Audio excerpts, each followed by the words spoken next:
I'm Roberta, and I've worked at my parents' tableware business for as long as I can remember. We carry a wide range of items, from elegant dinner plates to coffee mugs for the morning.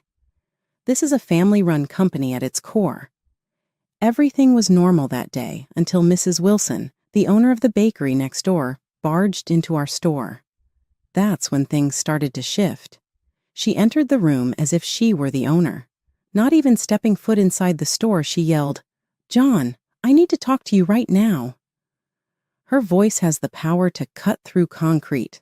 I took a moment to observe the scene while I was rearranging some ceramic teapots we had recently acquired. Dad gave me a look like, "Here we go again," and wiped his hands on his apron. "That's right, Beverly. What's agitating?" Dad usually attempted to be happy when she was around, but you could sense him getting ready. Mrs. Wilson finally looked at me as she looked about. "Roberta, this is a family business. Would you mind waiting a minute?" I took offense at her tone, but I ignored it and moved to the opposite side of the shop, feigning to straighten out a dining set display that was already flawless. Their voices rang out through the shelves, not that I was attempting to listen in. "John, let me get right to the point. Your business and my bakery have long been neighbors. We need to expand our thinking. How do you feel about our firms merging?" Her tone was solemn and businesslike. Dad gave a little surprised cough. "Merge, really? Beverly, that is a really suggested. What's this notion that you have right now?" She went on, lowering her voice till I had to struggle to hear her. "Not just that," she said. "I believe our children could further benefit from this. A marriage between Roberta and Lucas would seal the deal." I nearly knocked over a teapot. "Lucas? Mary?" The Lucas I knew was her son, yes, but he was 10 years older than I was, and even though we lived next door, we hardly spoke at all. I glanced down the aisle and noticed Dad scratching his head, obviously thinking. At last, Dad said, "Lucas is a good lad, and Roberta's a brilliant girl, but marriage? Seldom do they know one another. They'll get along, Beverly, believe me. Furthermore, doesn't it make sound commercial sense?" Her tone had a sarcasm that suggested she was accustomed to having her way. Dad slowly nodded. "I'll talk it over with the missus and Roberta, of course." Dad summoned me over after Mrs. Wilson departed. "Roberta, you heard all that, didn't you?" I nodded, unsure of how to interpret it. "She wants to merge the store and the bakery, and she wants me to marry Lucas." "Yeah," Dad said, massaging his temples. "What do you think?" I realize it's a lot to process. I'd never thought about getting married for work, and it sounded like something from a movie. "Dad, I have no idea. Is it really wise to marry Lucas on his first impressions?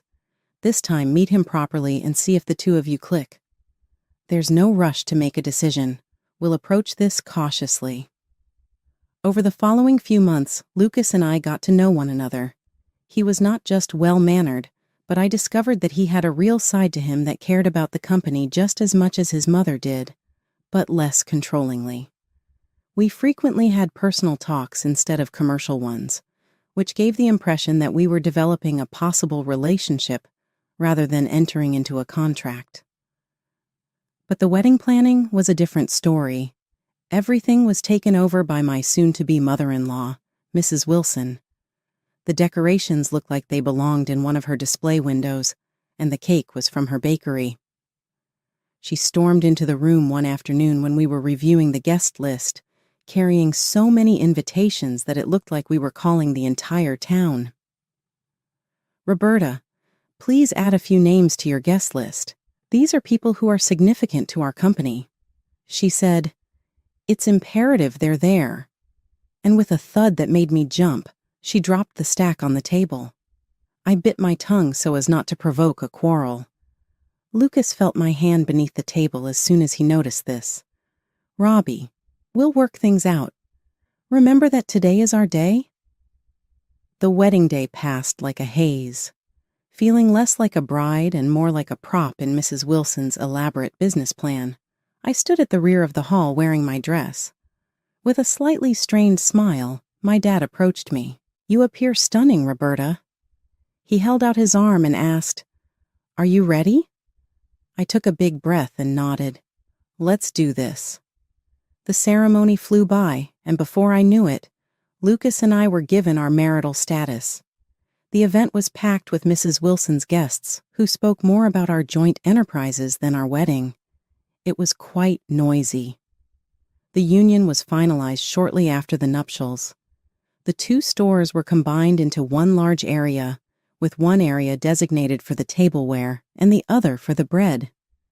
Mrs. Wilson was everywhere on the first day we opened the merged store, commanding employees like a general. "Roberta, please check that the dishes match the pastries." "Symmetry is a selling point," she yelled over the shop. I tried to meet her strict requirements as I rearranged the plates. Lucas was attempting to arrange with the bakers in the bakery department. Verify the freshness of those scones. Over the din, he yelled, "Roberta, how's it going over there?" "Attempting to adhere to your mother's symmetry motto," I yelled in response, a tinge of annoyance in my tone. But the task only increased as the weeks stretched into months. I was unable to attend my college studies because of managing the store's front, helping in the bakery, and all the paperwork. "Roberta, you are now operating a business. That degree won't be necessary." One evening, Mrs. Wilson said in a tone that suggested the issue was already resolved, "This is your life." Her final cutting remarks struck me more deeply than I had anticipated. It was intended to save us money and simplify corporate management by letting us live with them. We were only a short walk from the store, so it simply meant that I would be working longer hours. Every day was more difficult than the last because of Mrs. Wilson's relentless supervision and lack of personal space. What had begun as a collaboration began to feel more and more like a takeover. Meanwhile, I noticed something else that troubled me more than I expected. My dad was around less and less. One particularly busy Tuesday morning, as I was setting up the store before opening, I couldn't help but feel the emptiness of his absence. It used to be that he'd be here by now, sharing a joke or two to kick off the day. Instead, it was just me and the clinking of ceramics. That evening, after a long day of dealing with customers and Mrs. Wilson's incessant directions, I visited my parents. The air in their living room felt heavier than usual, like there were words hanging in it that no one dared to speak. "Dad, why aren't you at the store much anymore?" I asked as soon as I sat down. The direct approach felt necessary. My dad looked up, a frown creasing his forehead. "Well, Roberta, it's complicated. Beverly has... well, she's taken over more than we expected." My mom chimed in from across the room, her voice sharp with worry. "She's pushed your father out." "Roberta, that contract we signed, it wasn't just a merger. It's like we handed her the keys to the kingdom." My stomach twisted into knots. "What do you mean, Dad? You've always handled the orders and the suppliers." He sighed, his hands clasped tightly together. "Not anymore. Beverly rewrote the job roles legally. I'm just a consultant now, barely that. I don't have a say in the business I built." Anger flared up inside me, hot and fierce. "Why didn't you say anything?" "We thought we could handle it, sort it out without worrying you," my mom said, her eyes sad. "But it's clear we can't. She's taking everything we've worked for." The next day I confronted Mrs. Wilson. It was early, just as the morning light began spilling into the store. She was arranging some pastries, her back to me as I walked in. "Mrs. Wilson, we need to talk about my dad," I said, my voice firm, louder than I intended. She turned around, her expression one of mock surprise. "Oh, what about him, dear?" "You know what I'm talking about. You're pushing him out of his own business." "Why are you doing this?" I demanded. Mrs. Wilson straightened up, wiping her hands on her apron as she faced me. "Roberta, your father is getting older. He can't handle the stress of the business. It's better for everyone this way. I'm making things more efficient." "That's not your call to make," I shot back. He built this place. You can't just sideline him because you think it's better. She scoffed, shaking her head. Business is tough, Roberta. It's not about sentimental value. It's about keeping the ship afloat. I'm doing what's necessary. When the pandemic hit, it felt like someone had pulled the floor out from under us. Sales at the store plummeted. Every day the empty aisles stared back at me, a grim reminder that things were bad and might get worse. It was during one of those quiet, worrying shifts that I decided we couldn't just sit around waiting for normal to return. Lucas, we have to pivot to online. We can set up delivery, maybe start taking individual orders, I said, trying to sound more confident than I felt. Lucas looked skeptical, but nodded. It's worth a shot. Let's talk to Mom about it. I knew convincing Mrs. Wilson would be an uphill battle. She had her way set in stone and viewed online sales as a risky venture. True to form, when we brought it up, she dismissed it outright. We're not some tech startup, we're a brick-and-mortar business. We'll wait this out, she declared, cutting off any further discussion. But I couldn't just stand by and watch everything we'd built crumble to dust. So I started something on the down low, after hours. I used our store's resources to build an online community. I sold dishes from the store and took to baking cakes after the bakery closed for the day. Orders began to trickle in, then flood.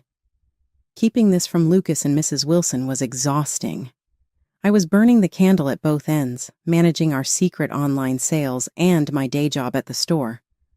Nights turned into mornings, and I found myself sneaking back home well past midnight on many occasions.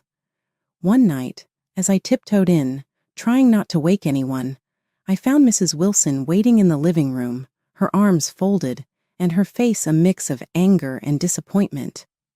"Where have you been, Roberta?" "Look at the state of this house," she snapped, her voice low but fierce. "I've been working, Mrs. Wilson. We got a rush of online orders tonight," I replied, my voice weary from too many long nights. "Online orders? What online orders?" Her voice rose, sharp and accusing. Before I could explain, Lucas came down, drawn by the noise. "Mom, what's going on?" "Ask your wife what's going on. She's running some secret side business and neglecting her duties around here," Mrs. Wilson shot back, glaring at me. Lucas turned to me, confusion and frustration written all over his face. "What's she talking about?" I sighed, the fatigue of the last few weeks catching up to me. "I started an online store. It's been keeping us afloat since the pandemic started. I didn't tell you because your mom said no, and I didn't think she'd go for it." Lucas rubbed his temples, looking between his mom and me. "You should have told me, Roberta. And you," he turned to his mom, "should have been more open to her ideas." Mrs. Wilson's face hardened. "This is my house, and while you're under my roof, you'll follow my rules, both of you." The argument spiraled from there. Lucas, usually my ally, sided with his mom this time. "Roberta, you need to balance your time better. Help out more around here." Defeated and heartbroken that Lucas didn't see how hard I was trying to save our business, I cut back on the online orders. I started spending my mornings cleaning the house instead of preparing shipments or baking. My afternoons were spent running the pastry counter, a reminder of what I had to scale back on to keep peace in the house. It was a dreary, rain-soaked afternoon when I was straightening up the store hall. The door creaked open, and a little girl, about 8 years old, stumbled in. Her clothes were drenched, sticking to her skin, and she was crying, her face streaked with tears. I rushed over to her, setting aside the stack of plates I was arranging. "Hey there, what happened? Are you okay?" I asked, trying to sound as gentle as I could. Before she could answer, Mrs. Wilson spotted us from the end of the aisle. She marched over, her lips pressed into a thin line. "What is this, Roberta? We don't have time for this today. She looks like a beggar. Put her out before others see." My stomach twisted at her words. She's just a child, Mrs. Wilson. She's clearly lost and needs help. Lucas came over, having overheard his mother. His face was unreadable as he glanced at the girl, then back at me. Roberta, Mom's right. We can't have kids like her running into the store. It's not good for business. Just handle it, okay? I couldn't believe what I was hearing. Lucas, she's scared and alone. We can't just throw her back out into the rain. Ignoring them both, I took the girl to a chair and wrapped her in a clean blanket from the back room. I made her a cup of hot chocolate, hoping to calm her down a bit. Mrs. Wilson was fuming. This is exactly the kind of distraction we don't need. Roberta, you're responsible for any fallout from this. The girl managed to calm down enough to tell me her name was Sophie. She had wandered off from a park nearby and gotten lost. Just as she started to relax, the police arrived. They thanked me for looking after Sophie and told me her parents had been frantically looking for her. Turns out she wasn't far from home after all. After the police and Sophie left, Mrs. Wilson pulled me aside, her face stern and cold. Because of your little stunt, I'm fining you. You took time away from your work to deal with this situation. You'll wash dishes for the next 2 days to make up for it. Lucas just nodded along with whatever his mom said, not one standing up for me. It stung more than I expected. That night, as I scrubbed pot after pot, my mind raced. I felt more like a servant than a part of the family. Lucas's support had always been my rock, but now he was just another weight dragging me down. Each harsh word from Mrs. Wilson, each nod of agreement from Lucas, was a reminder of how trapped I felt. It was another ordinary morning at the store when a richly dressed man walked in, looking around like he was searching for something special. I greeted him and asked if I could help him find anything. He nodded and explained he was looking for a high-end tea set. I showed him our finest collection, and he seemed impressed, selecting one of our most expensive sets. While I wrapped up his purchase, he browsed our pastry section and picked out an assortment of treats. The whole time, he had this kind demeanor about him, making small talk and asking about the store's history. After ringing up his purchases, he thanked me and then paused, his expression turning a bit more serious. By the way, I'm not sure if you remember, but my daughter was the little girl you helped out last week, the one who got lost in the storm. I was taken aback, not expecting this twist. Of course I remember. She was such a brave little girl. I'm glad I could help her. He smiled warmly and handed me his business card. Well, I'm really grateful for what you did. If you ever need anything, advice or help with anything at all, just give me a call. I looked at the card and noticed he was a lawyer, Mr. Hayes. That caught my attention, considering the mess with the store and the merger. Actually, there might be something. Could we maybe talk about a legal matter? It's about the business my father used to own with my mother-in-law. Of course, he replied with an encouraging nod. Why don't you come by my office next week? We can go over everything in detail. I took him up on his offer, feeling a mix of relief and anxiety. At his office, I handed him the pile of documents my dad had signed years ago, the ones that merged our family store with my mother-in-law's bakery. He went through them carefully, his brow furrowing more with each page. After a long silence, Mr. Hayes looked up. There are several significant issues here. The contract has multiple violations that are quite concerning. I think we have a strong case if you want to challenge this. He offered to help me pro bono to make things right. I was overwhelmed but grateful. Thank you. It's just hard, you know. It's my husband's family, too. He understood my hesitation. It's not just about business. It's about your life. You deserve to have control over that, and you're not alone in this fight. I left his office feeling a mix of hope and dread.